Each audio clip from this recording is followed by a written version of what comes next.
Let's talk about Ricky Rubio. Recently, he announced to the public that after 12 years he spent in the States, he is at least retiring from the NBA, and it's still not clear whether he's going to return to play in Europe. But even before this announcement, in the summer of 2023, before the World Cup, he said that he is going to take a break from the Spanish national team because he is dealing with some mental health problems. That escalated into Rubio missing the first half of this season, and eventually we arrive at this point. I believe there's a lot to break down here, so if we want to understand or try to understand where those mental health problems could come from, let's dissect Rubio's career. It might come as a surprise to some of you, but Ricky Rubio started his professional basketball career in 2005. 2005. That's literally 2 years after LeBron started his career, and he's known as the old man in the league. You might think, yeah, but he made his NBA debut only in 2011. Sure, but at the same time, he started playing with grown men when he was only 15 years old, and he was playing in the third strongest basketball league in the world, Spanish ACB. So when we think about Rubio's career, it's not those 12 seasons he played in the NBA. In reality, it's 18 years of playing basketball at the highest level.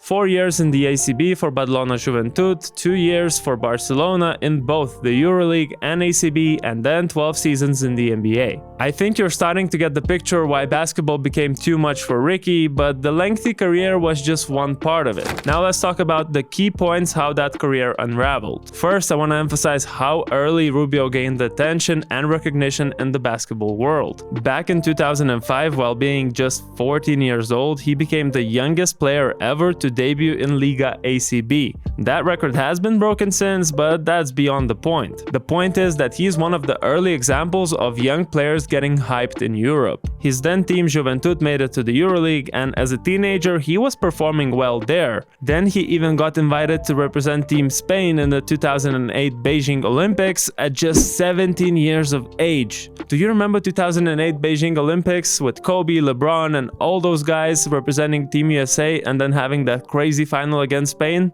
Yeah, Ricky Rubio was playing there. Eventually, Rubio landed in a European powerhouse, Barcelona, and even there, while still being only 19 years old, Rubio was averaging 10 points and 4 assists. Add to that the EuroLeague title in 2010, and we're basically talking about Luka Doncic type of hype here. In that period, he also got drafted by Minnesota, but I wanted to paint a picture of his early career first, because I truly believe that that hype can destroy people's careers, especially in this day and age of AAU players having mixtapes made by Ball is Life. Like, a teenager starts getting attention and recognition as the next great before he's able to put in the work to get there. It messes with young players' heads, and no wonder that those top draft prospect boards that are projecting 3-4 years into the future are always changing. But anyways, back to Rubio. These were still early days of the social media, so his hype came purely from success in the basketball court. And that success translated to the NBA as well, as he debuted there 2 years after being drafted and finished second in the Rookie of the Year voting behind Kyrie. But during that rookie season, he tore his ACL, and the injuries, bigger or smaller, haunted him throughout his career. 6 years in, Minnesota decided to rebuild, trading Rubio, and here I think we arrive at the biggest factor why Ricky Rubio left the NBA. It was the NBA itself and the culture of the league. I'm talking about that business-first mentality and the fact that Ricky changed 4 teams in 6 years after Minnesota, being traded left and right. And I think this reaction from Ricky after being traded to the Cavaliers says it all. The man was playing his best basketball in Tokyo 2020 Olympics, and then he got the news that he's traded yet again, and this time to Ohio. No offense. So yeah, I believe it comes down to these 4 things. Psychological pressure from early on, injuries, then getting traded left and right every other year, and an already very long professional basketball career. But that's what we know, and the reality is that only Ricky Rubio himself and the people closest to him know where those mental health problems actually lie. I actually haven't read the tweet where he announced that he's retiring, so I'll do that right now. Yeah, from the very beginning, the message is quite emotional. I mean, my mind went to a dark place. I kind of knew I was going on that direction, but I never thought that I wasn't under control of the situation. I'm just really happy to see that the news were, mostly greeted with support and grace, because we know